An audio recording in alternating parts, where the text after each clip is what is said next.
Thank you for waiting. I finished checking your adventurer handbook. Here are your commission rewards. We have no other urgent commissions on the books at present.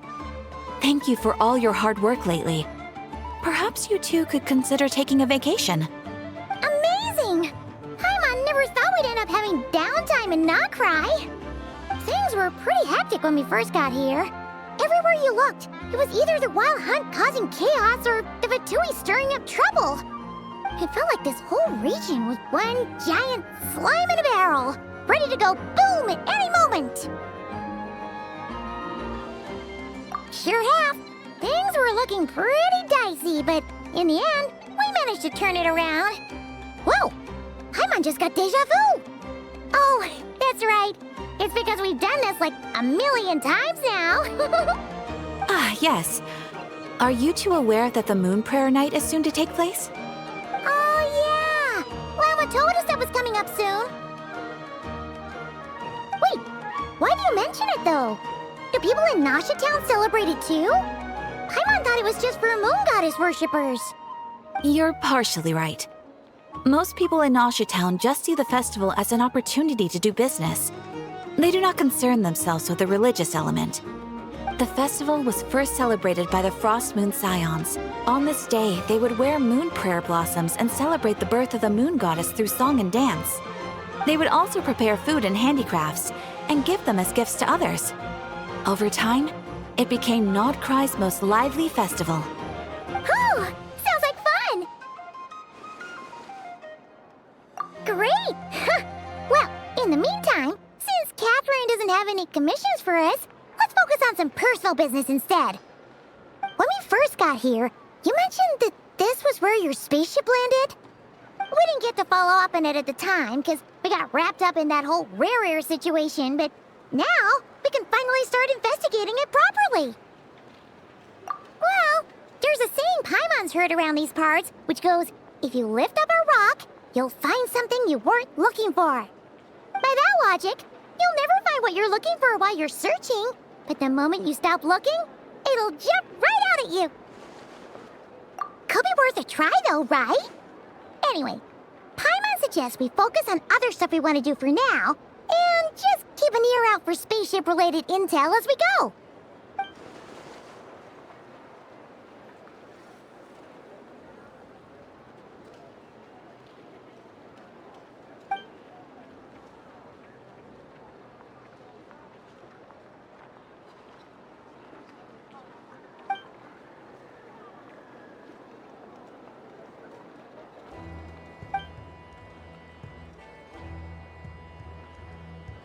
What's wrong?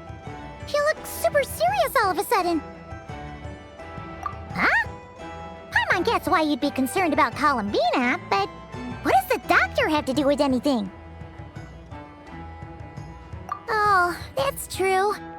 And now that you mention it, we're definitely overdue for a showdown with the Fatui. It is weird that he hasn't shown himself this whole time. What could he be up to? True. Paimon would much rather deal with Marionette anyway. She says the meanest things, but when it comes down to it, she doesn't seem like a bad person. Maybe it's the pressure of being a Fatuse? Especially as a Harbinger. Does she feel like she's gotta act tough to keep up appearances or something? But then, every time we headed out with Rarier, she always wound up having to repair Polonia and her other robots. That's gotta sting. Losing face always hurts more for people who care a lot about their image. She's probably still furious about it. What?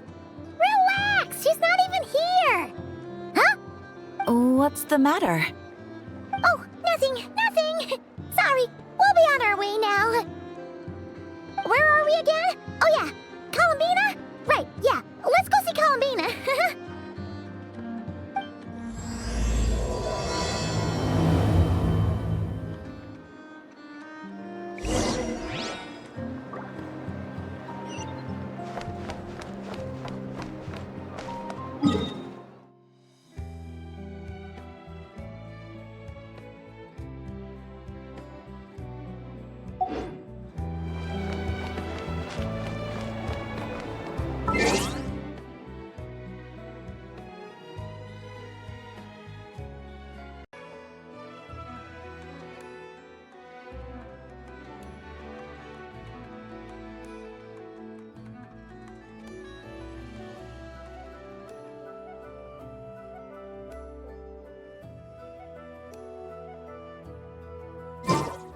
All things come to an end, even time itself.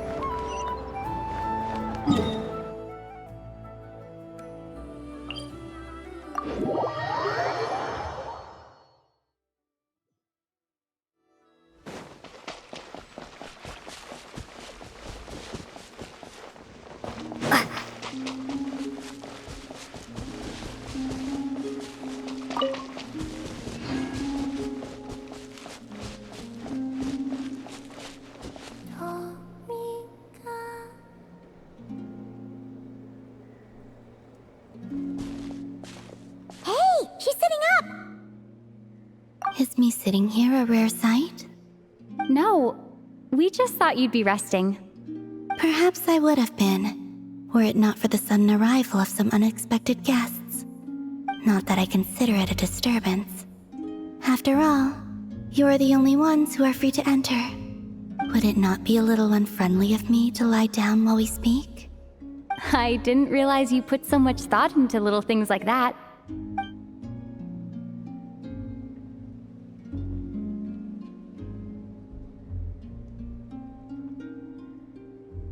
Only sometimes.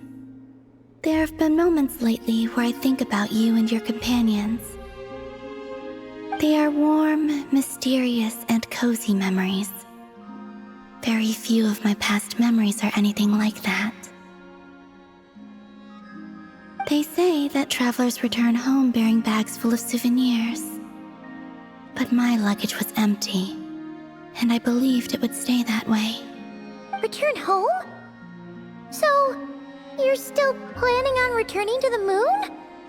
Yes. This planet continues to reject me, reminding me that I do not belong here. If I remain in Teyvat, there will come a day that I disintegrate. And I don't mean reduced to dust or turned into food for the flowers. I mean, I will cease to exist entirely. All right then. Well, we're sure gonna miss you. But it sounds like we'll have to say goodbye. How do you intend to return? The moon prayer night is soon to arrive. On that day, the moon will be closest to Teyvat. The Kuvaki in this land will reach its peak at that time. I merely need to grasp the tide, and with relatively little effort. Oh, Paimon gets it! It'll work like a slingshot! You make it sound like she's gonna get blasted up to the moon. If I did that, I suspect I would crash into the false sky.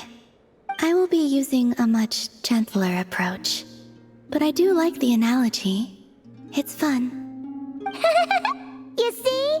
She gets Paimon's sense of humor. In the blink of an eye, the time has come to part ways. It does feel that way, doesn't it? Time seems to fly fastest when you are enjoying it.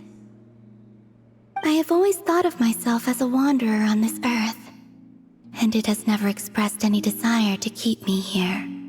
Yet, just as I plan to depart, it tugs at my arm. Is this a gesture of affection? Or is the world mocking me? Oh. Were you hoping I can answer that? Yes. You are a traveler, so you must have a lot of experience in this area. Then, what I would say is, enjoy the moment. That's right! Don't overthink it! Happiness is happiness and joy is joy! The point is to enjoy it, not analyze it! I see. Then what I would say is, even though I am very tired right now, I am still happy. I can't tell from the tone of your voice. Oh, really? You don't think I sound happy?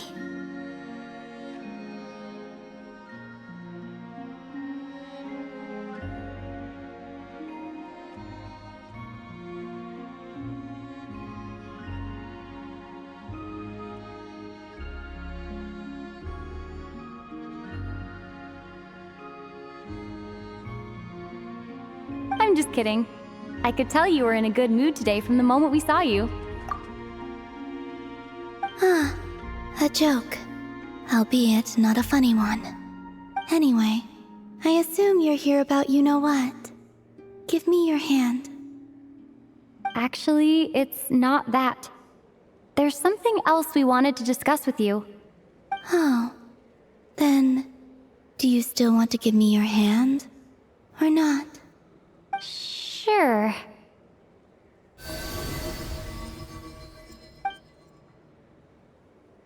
Thank you. So, I've heard that in the Moon Prayer Nights of the past, people here would hold celebrations in the Moon Goddess's honor. Since you helped so much in our fight against the Rehir of Solnari, I think you deserve a farewell party before you return home. I haven't asked everyone else for their opinions on this yet, but I'd like to invite you to join the upcoming Moon Prayer Night. I've never joined a Moon Prayer Night before. I'm not sure what I would even do. Oh, don't worry about that. We take care of everything. All you need to do is show up. Of course, there's no need to force it if you're not feeling strong enough. It's just, this kind of felt like a golden opportunity. But they call me Kutar, and the Fatui have an arrest warrant out for me. I shouldn't appear in public right now.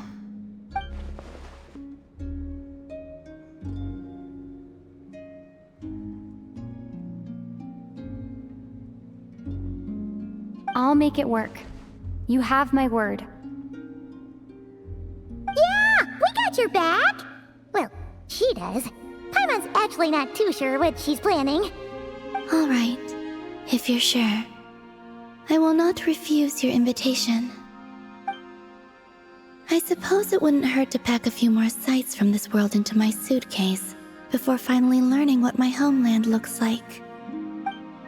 Oh, if you see Lauma, please tell her that my answer to the question she asked me is neither yes nor no. Rather, it is, there is no need. That was kind of cryptic, but sure. Guess it's between the two of you. We'll pass along the message. Bye for now.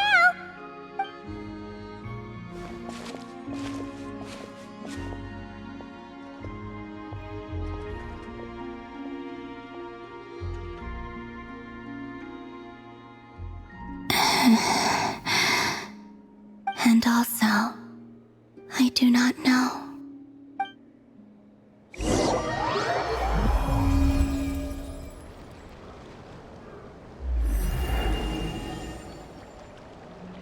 Since she's agreed to join the festival, let's go see who else wants to take part. Lauma's gotta be the person most familiar with the Moon Prayer Night. We should start with her. Also, what exactly is your plan to keep her safe?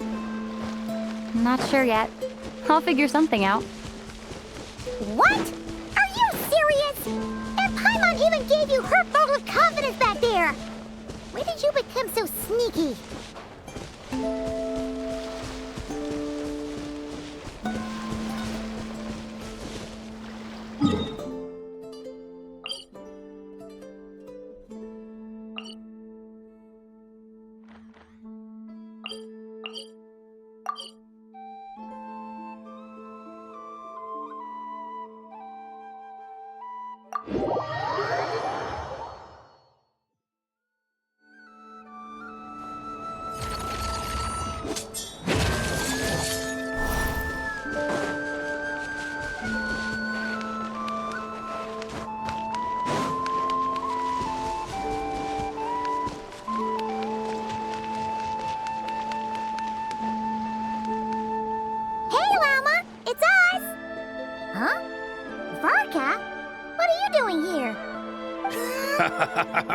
Beats me. I had a bit too much to drink last night, and when I woke up, I was on Hisi Island. Mr. Varka is helping to oversee Nasha Town's preparations for Moon Prayer Night. He is here to go over some details regarding the decorations and custom cloth designs. Right, yeah, that too. What do you mean, that too? Yes. Celebrating this festival is a long-held tradition here in Nod-Krai. On this day, the crescent moon at the top branches of the verdant crest turns into a full moon, and the moon prayer blossoms bloom with a special radiance. Our people take these to be blessed omens. It's an especially welcome event coming off the back of all that nasty business with Rare. Everyone got put through the ringer recently, and now they're looking to turn their fortunes around. The big shots in town all agree that a big, lively celebration is just what we need to rebuild people's faith in this place.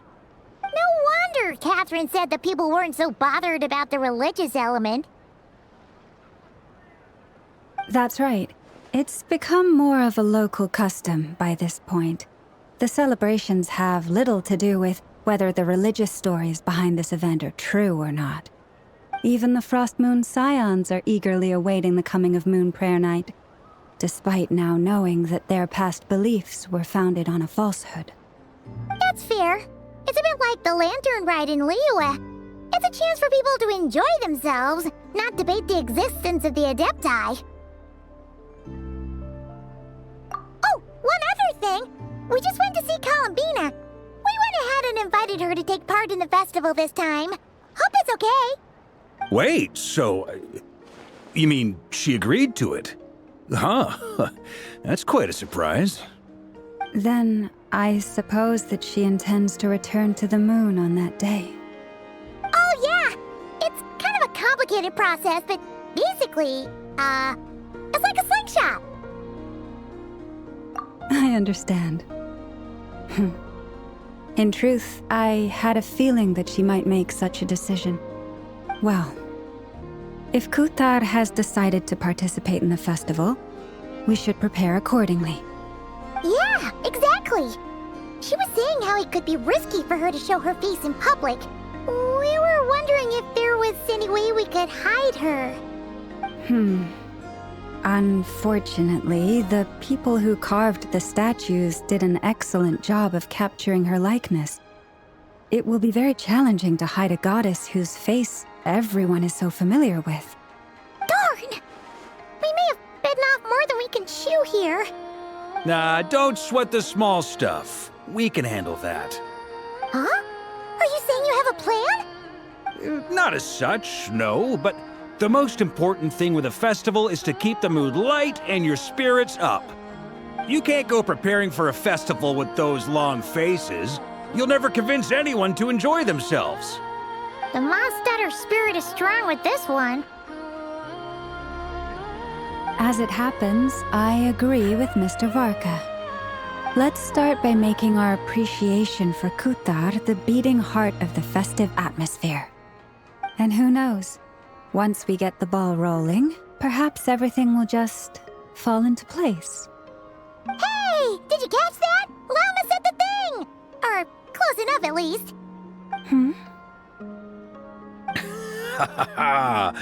I'm looking forward to the Moon Prayer Night already. We have a festival in Mondstadt called Windbloom, and you can always tell which couples are celebrating it for their first time by the smiles on their faces. Big, beaming smiles like their whole face is glowing. And I have a feeling we'll get to see that same smile on the Moon Goddess's face at this festival. Not quite the same, surely.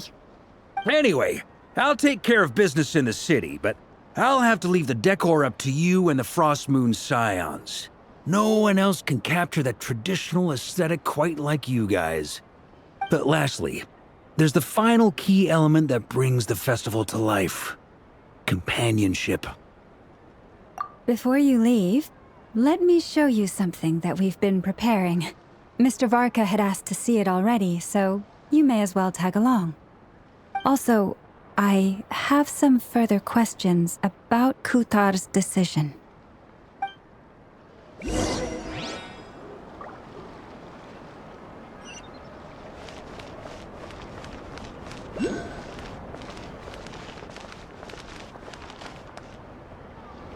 Huh! What's this?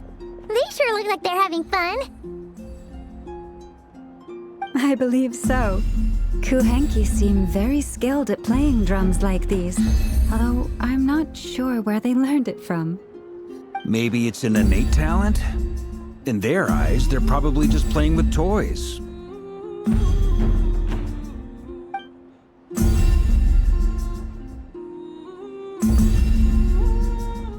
Wanatar! You wanna play too? Yeah. She looks more confused than anything. Maybe we can teach her next time if we get the chance.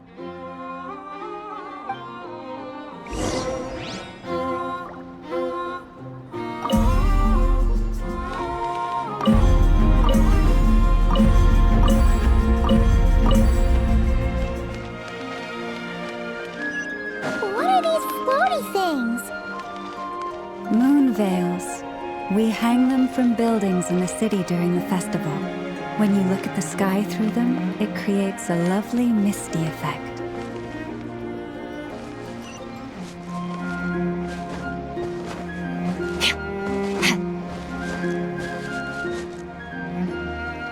Everyone seems hard at work. They are preparing items for Moon Prayer Night.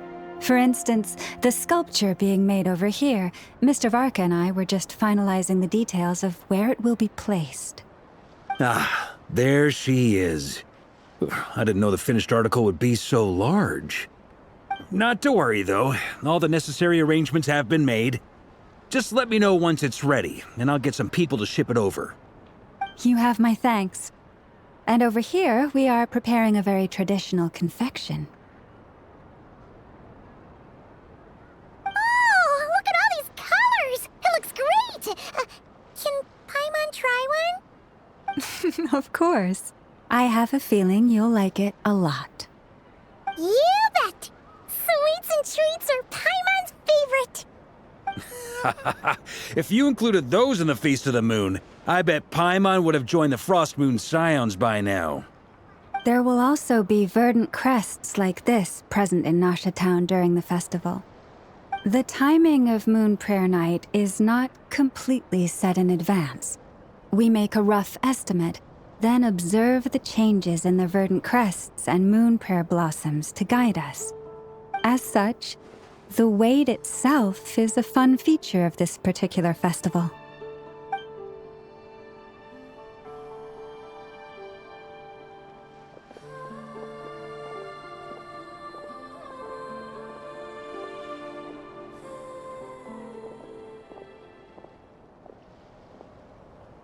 Let's talk here. To tell the truth, I am very surprised to hear that Kutar is willing to participate in the festival. I once asked her if she'd be willing to stay with the Frost Moon Scions. I could introduce her to everyone, and we could be a family to one another. She did not answer, but she has not appeared here since. I took this to mean her answer was no, but if that were the case, she would not have accepted this invitation. Ah. I see. Maybe she is right. Maybe the Frost Moon Scions of today no longer need a moon goddess.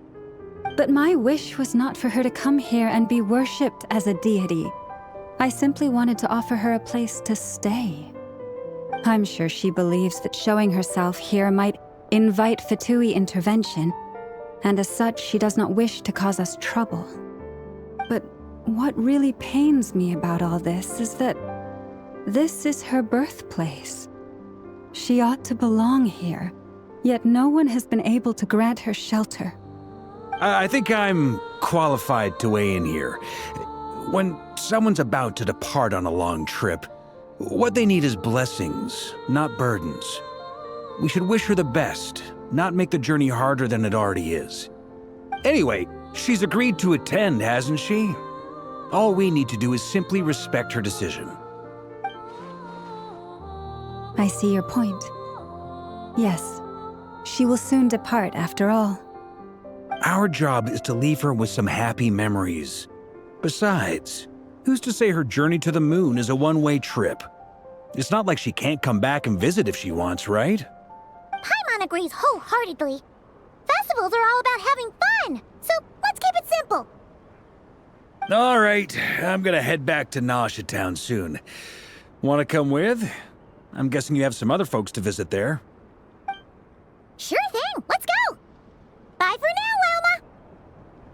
Thank you all. Goodbye.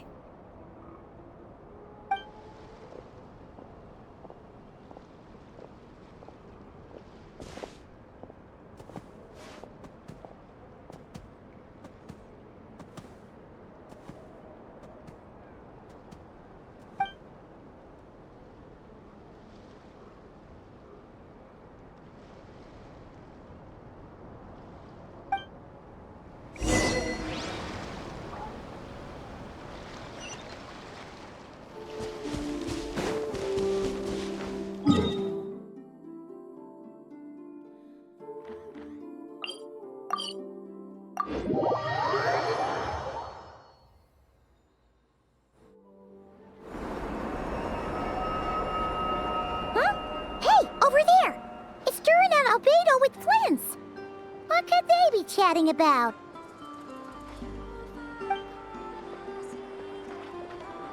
Your guess is as good as mine.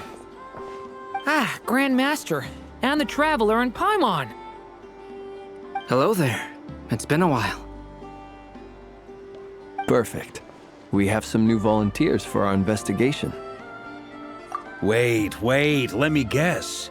The righteous Lightkeepers are finally ready to hunt down the Abyssal Dragon? Haha. Yes, that too.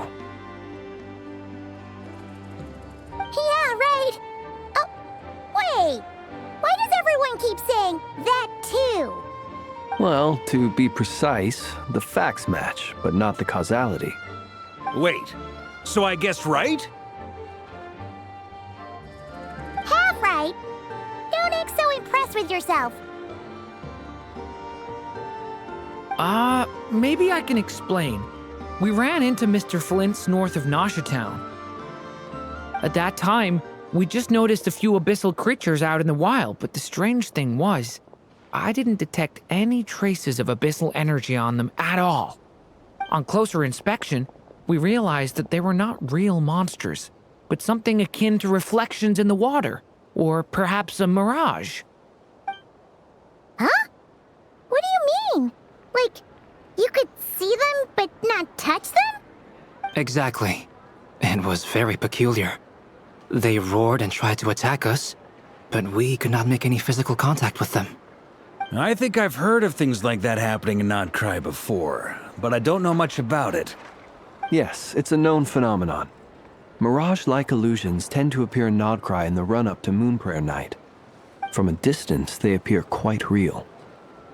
I myself thought that Misters Durin and Albedo were locked in battle with abyssal monsters when I first arrived.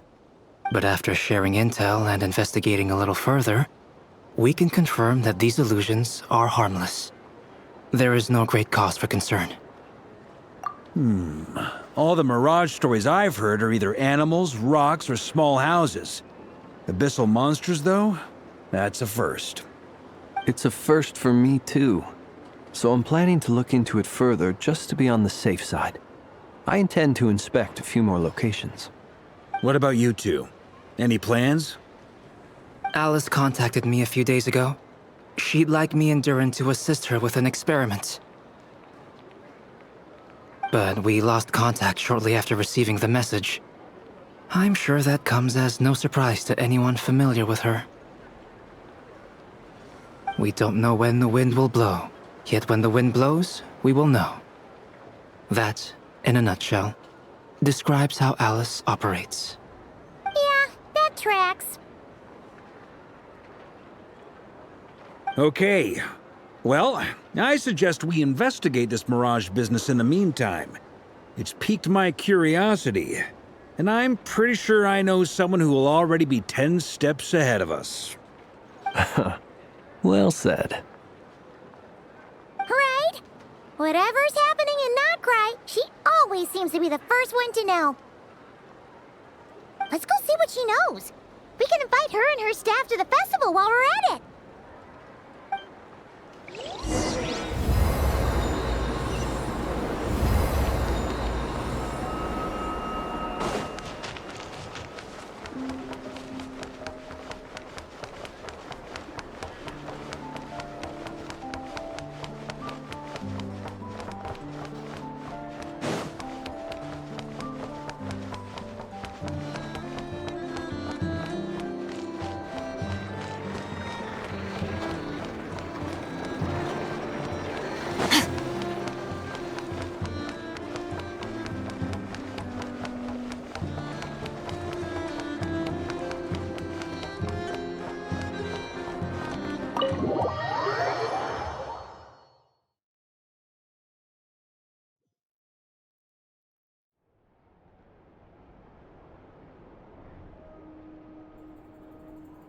You're right, I have noticed.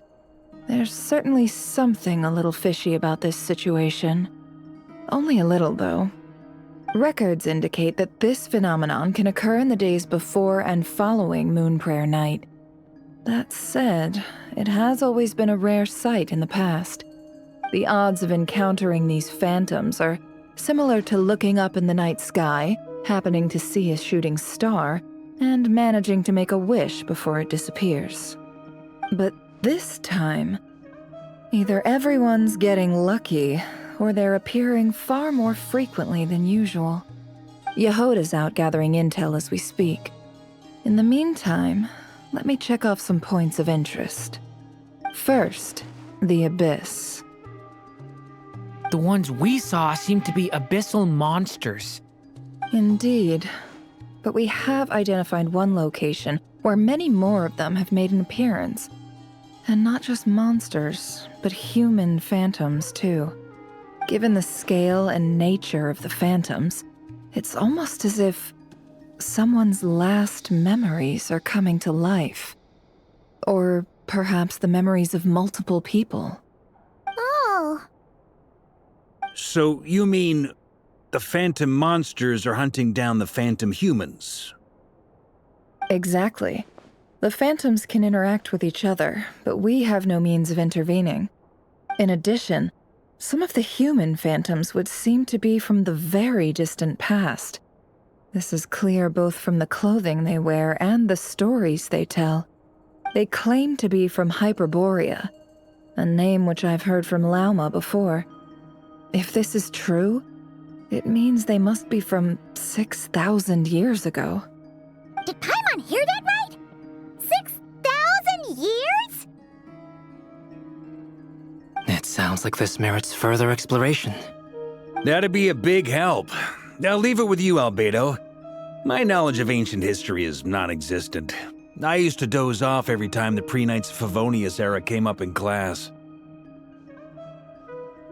It's quite a miracle that you were able to understand these phantoms' speech, given how long ago they lived. I suppose you're right. But I'll leave the archaeologists to ruminate over that conundrum.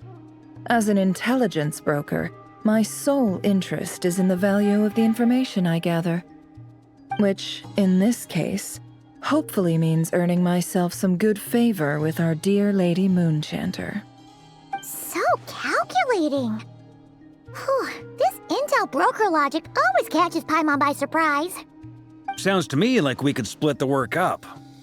I think the abyssal phenomenon is best left to Albedo, Flint's, and me. Agreed. It coincides with my duty as a lightkeeper. For my part, I'd like to understand the abyss better. Even a little knowledge would go a long way. This is certainly a rare opportunity to study the abyss. But even rarer, perhaps, is the chance to make contact with the ancients. The Curatorium will take the lead on investigating the Hyperboreans. We put in the work to learn what we know so far. It seems only fair that we get some quantity of exclusive intel. That just leaves our trusty team of 2 unassigned.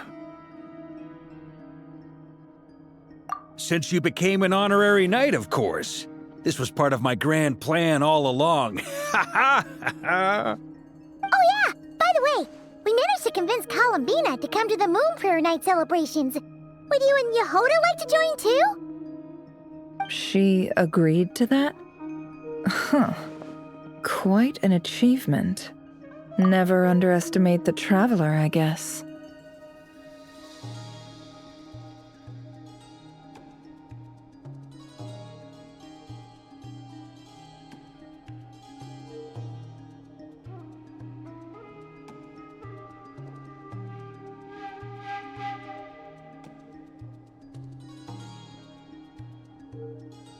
I'd be happy to join.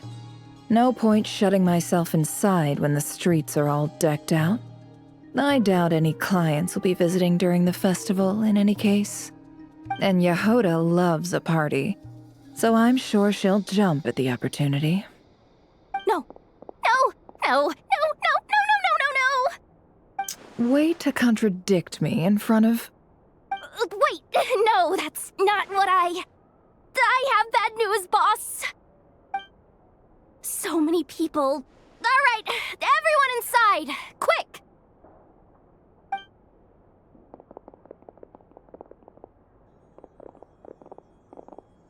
This is gonna sound crazy, but hear me out.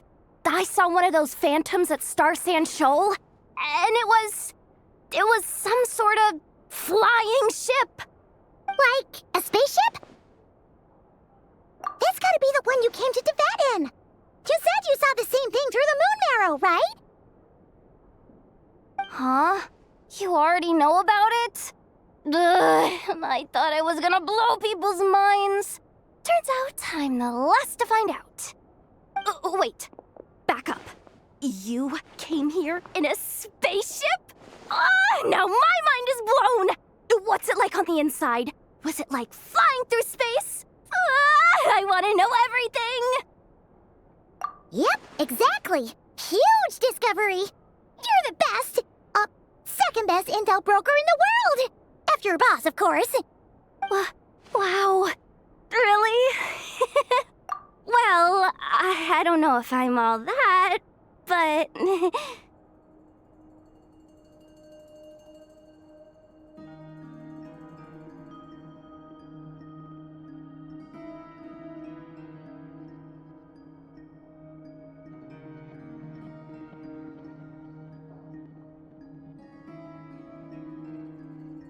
I guess that decides where we're heading next. Come on, don't look at me like that. I know the spaceship doesn't have anything to do with me, but you don't want to leave me as the only one twiddling my thumbs, do you? Please? Fair enough. You can tag along. In that case, let's meet back here to discuss our findings once we're done. I wish everyone a productive investigation. You too.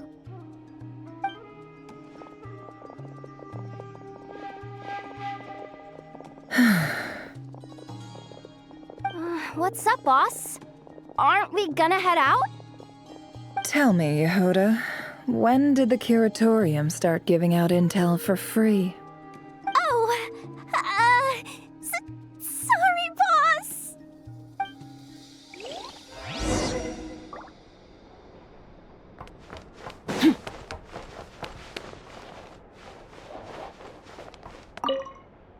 We can't unshare information any more than water spilled on sand can be put back in the bucket. I'll just have to balance the books some other way. Please, boss. There's gotta be another way. Who knows? Depending on what they find, maybe this will work in our favor. Please don't find me. Please.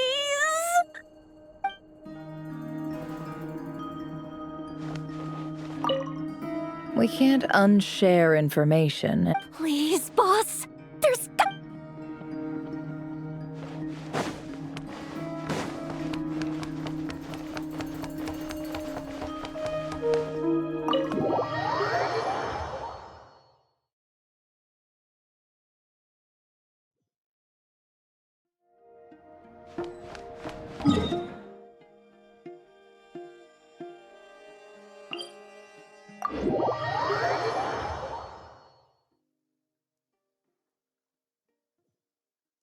Nice. I like the rain.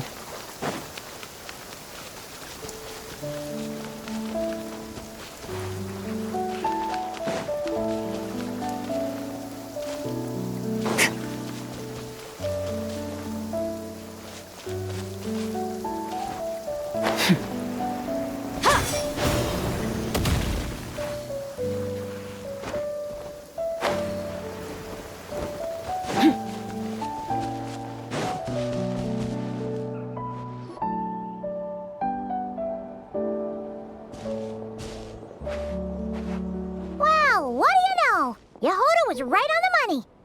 This phantom really is your spaceship. But that's so weird. Why would it show up here? Is it some kind of projection? Or a ghost? Like, maybe it no longer exists. But somehow it left an afterimage? Ah, you're already here. Miss Lauma, what a surprise. I thought you were busy with festival preparations. I was, until one of our people informed me that a strange sight had appeared at Starsand Shoal. No one's ever seen something quite like this before. I thought I should see it for myself. Same here. Oh, so we heard that these things appear around the festival period. Any idea why that is? Unfortunately not. We have very limited information about them, since they can't be interacted with. And no human phantoms have ever made an appearance before now. The most we've been able to deduce is that these sightings appear to be connected to the increase in Kuvaki energy around this time. Yeah, seems like that's all we can do. This is all so confusing. Allow me to lend you a hand.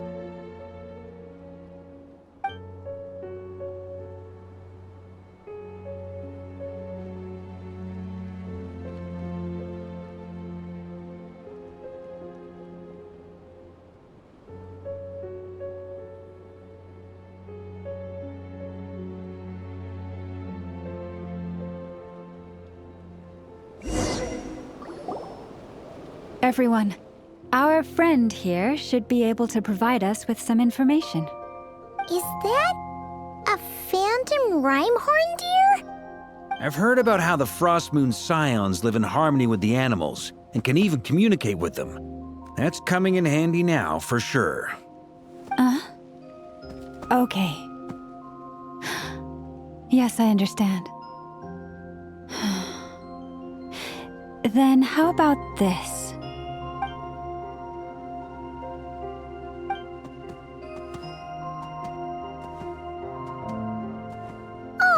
It's leaving. It appears to share our curiosity about this giant spaceship, so I asked it if it wouldn't mind investigating along with some friends. In return, I told it about some nearby spots where the wild fruit grows abundantly. We may live in a different era from these phantoms, but I trust that the terrain, climate, and ecology here are more resistant to the effects of time than some things are. Let's give them a moment and hope for the best.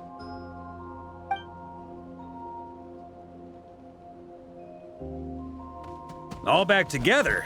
Must have been a lot of fruit. Indeed. Now let me ask them some questions.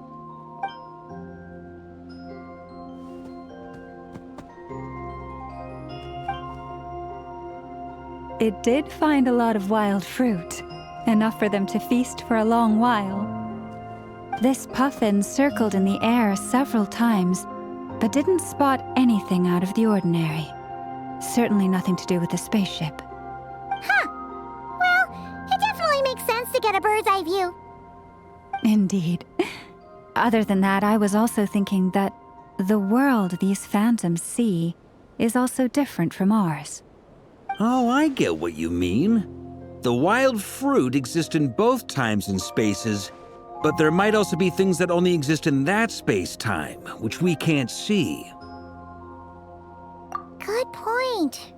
Great thinking, Lauma. Blunthorn rhinos can use Kuvaki to shift great rocks, but this one says it couldn't get that ship to budge by even an inch. The sniffer mole tried too, but despite being a skilled digger, it could not get through. They say that the spaceship looks robust and undamaged. It seems completely impervious to any and all attacks. Whatever lies within is well defended from harm.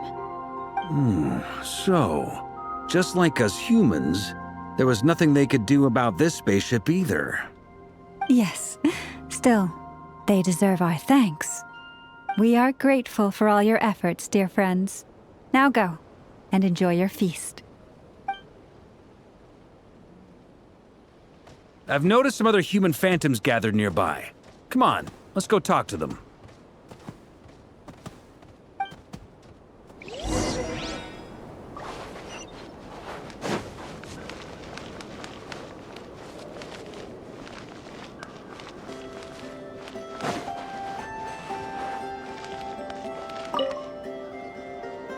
What is this thing? I've never seen it move, and there's no way to get inside. Goodness knows. My grandpa says it's been sitting here at least since his grandpa was still alive. What about his grandpa? Did he say anything to your grandpa's grandpa about it? Huh? I don't know. In all likelihood, it was here back then too. Hard to imagine something this huge could move. Guess that means that as far as they're concerned, this ship's been around a long time.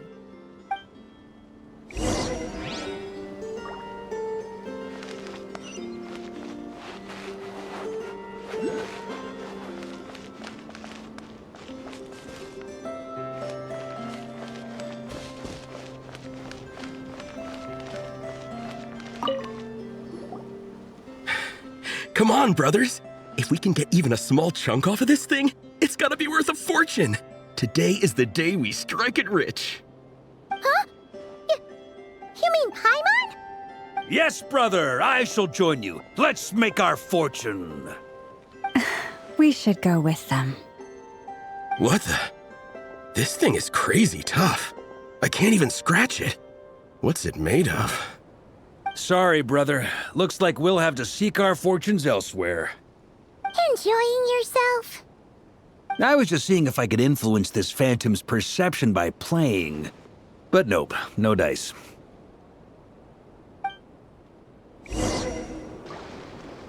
I'm sure we're all starting to build up an idea of what's going on here now that we've spoken to some of the people. These phantoms are reenacting real historical events in Nod-Krai. It's almost like we're in some kind of interactive stage play. We can talk to the actors, but the plot is fixed, and we can't influence it. It makes sense. History is set in stone. The objective facts of the past cannot be changed. Paimon totally thought you were just goofing around earlier. But actually, you were doing some serious investigating. Of course I was. Anyway, at this point, I think we're forced to conclude that although the Phantom spaceship is right there in front of us, we aren't going to learn much about it from these people.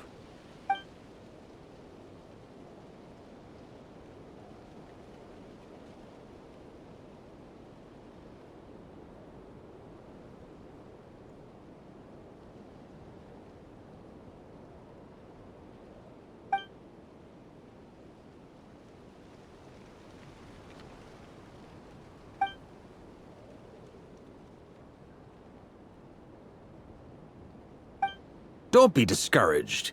If nothing else, this is proof of the ship's existence. And think about it. So many people tried to hack their way inside, but no one could get the door open. It's made of very tough material.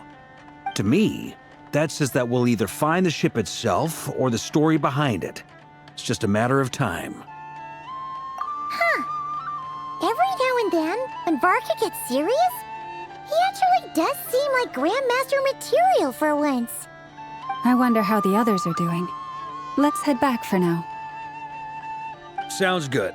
Also, drinks are on me if Team Knights of Favonius is the first to finish. Wait, we have a team name now? Am I in Team Knights of Favonius as well? You're very welcome to join. We've even got a cathedral ready for you. Isn't that technically blasphemy? You wouldn't dare make a joke like that if Barbados was in earshot. Nah, I'm sure Barbados doesn't mind a little harmless blasphemy once in a while.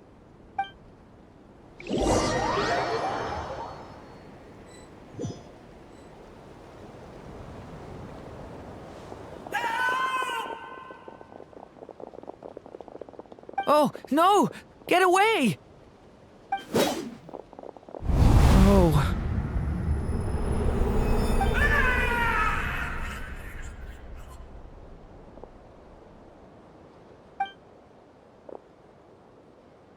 I know it's hard to stomach, Mr. Duran. But as I'm sure you've noticed, there is nothing we can do to intervene in that which unfolds before us. But we have to at least try. And try you have. But are you aware of how many unsuccessful attempts you've made now? I wasn't keeping count. I'm afraid this is the 39th failure so far. Or the 5th if we're only counting this particular victim. There are no indications that these phantoms may be altered in any way.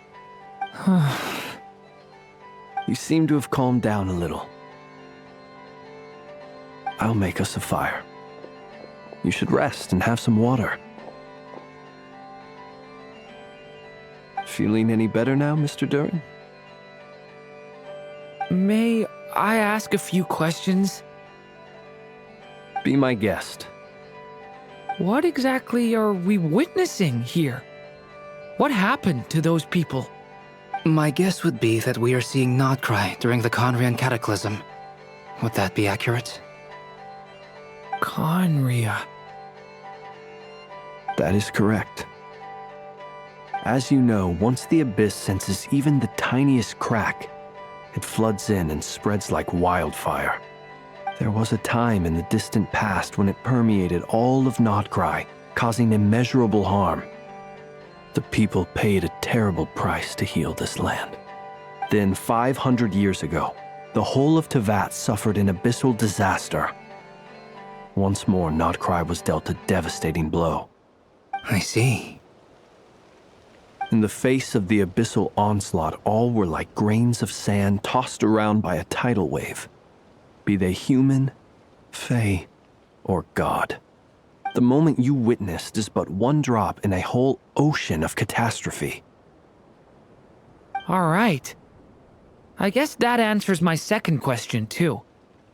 I wanted to know why there's nothing I could do to help them, and that's because what we are seeing is history. That would be my guess as well. As I understand it, history and fate are not all that dissimilar. The latter may be unseen to us, but both are immutable. Yes. Fate was determined long, long ago. I still have a couple of other questions for you, Mr. Flintz. You mentioned more than one abyssal disaster that has struck this land in the past. How can you be sure that what we're seeing is from the Conrian incident? And also, how are you able to stay so calm when you're talking about these events? From everything I know about you, you're not cold or ruthless, and you're not indifferent to the suffering of others. Alas, I am forced to show my age. I must be 600 or 700 years old by human measure. Wait, so you... One is not easily moved by history when one has witnessed the truth firsthand. I'm sorry. You needn't apologize. Your passion is a good thing to have. Treasure it, because someday you may find it in terribly short supply. Now, at the risk of offending you, I have a question in return. Your curiosity toward the Abyss, is it born from hatred or because you sense its call? I only ask because I kept a fragment of Rarir's body in my lantern for a short time. Specifically, his heart. So I know what a burden it can be to carry the Abyss with you. And I hear its power growling from somewhere within you. In my eyes, your mere existence is a miracle. My honest answer is... I don't know. I don't think I have the confidence to say for certain. What I will say is the Abyss is not the only issue that haunts me. Even before I became who I am today, the question dogged me constantly. Should I even exist at all? My doubts remain unresolved. But when we fought Rarir, something became a little clearer to me. Sometimes it is the darkness within us that allows us to achieve the impossible. I certainly got the sense from your 39 attempts that you were trying to achieve the impossible. It sounds like you've resolved to see the truth for yourself. Absolutely. In that sense, he and I are quite similar. Then I wish you every success. I look forward to the day of your transcension. Well, if everyone's caught their breath, I suppose we should head back. Oh, and one last thing. I'd appreciate if you kept our discussion about history a secret.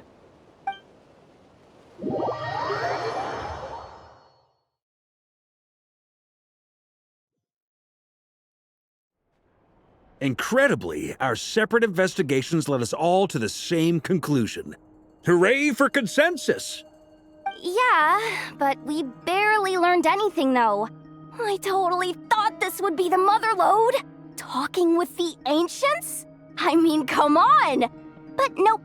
All we got was useless snippets of conversation. And all this stuff about moons and hyperopia. What a load of baloney. Seems like people back then had a few screws loose. I understand your frustration. We found the same issue. Each phantom only showed a very brief moment in time. There isn't much value to be found in these miscellaneous fragments of a civilization's history, no matter how glorious it may have been. If there's a silver lining, it's that these phantoms are harmless to the present reality. They shouldn't get in the way of the festivities. Paimon agrees. And not just because it's the first thing she understood in this whole conversation. You look disappointed, Nefer. Is something the matter? What do you think? We all worked our tails off, but the only one to gain anything from it was you, Lady Moonjanter. Well, please do share the Hyperborean records with me. I will gladly inscribe them in our people's documents. Oh, duh! Yeah! That was it! Hyperborea! Hyperborea. I'm serious. Only an expert in the Frost Moon Scions and their history can turn these records into valuable research material. The alternative is to let them gather dust on the curatorium's storage shelves until the pages turn yellow. Nefer, you're wise enough to know that cooperating and sharing the profits is the best course of action here. Well, that goes without saying. Sure, let's do that. Huh? But didn't you say we aren't supposed to give out intel for free? Sorry. Shutting up. Now is not a good time to push Nefer's buttons. Anyway, back to Moon Prayer Night. I'm thinking that we should prepare something a little special, aside from the usual decorations and so on. You mean a parting gift? Can't go wrong with food. Although, does food go bad on the moon? Perhaps a lantern would be a better choice. It might be dark up there. It could prove difficult to light a lantern on the moon. Magical stones might serve that purpose better. What about a clockwork mecha model from Fontaine? I've got a whole bunch at home. I use them for fighting practice in my free time. None of these sound like things she would be even remotely interested in. But we don't interact with her enough to know what she likes. Yeah. It would really save us the guesswork if someone could find out what she's into. Wait, what the? Traveler? They're all looking at you.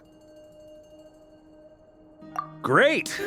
Haha, problem solved. Now, I need to stop by Dory's. Gonna need her help sourcing a bunch of stuff for the festival. Then let's leave it there for now. We all have our own business to attend to. Traveler, if you find out what Kutar likes, let us know right away.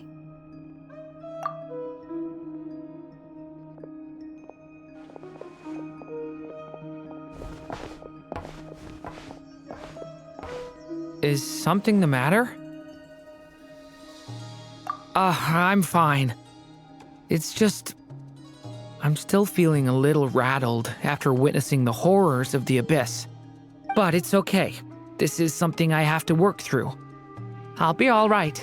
Thanks for your concern. Well, don't put too much pressure on yourself. If you ever feel like something's wrong, physically or mentally, we're here to talk. Come on. Stop treating me like a kid.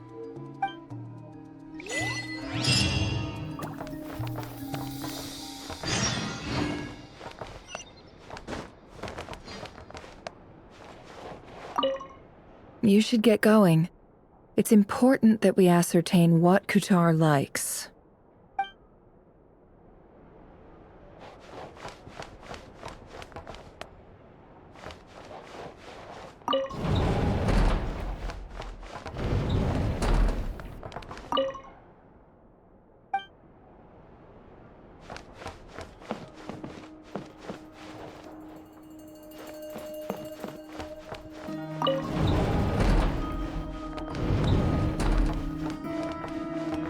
Which is why we need a lantern guaranteed to work on the moon. Yes, I have a few ideas, but the lantern itself is the easy part. The real issue is how little we know about the lunar environment. Wait, you two are serious about this? Let's just say I'm intrigued by these shining magical stones that Mr. Albedo has mentioned.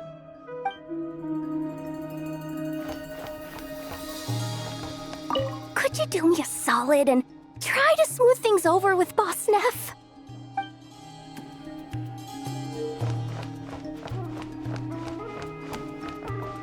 Miss Lauma, would you accompany me into town? I think it'd be best if you saw the Frost Moon Scion's decorations for yourself. Very well. Let's go.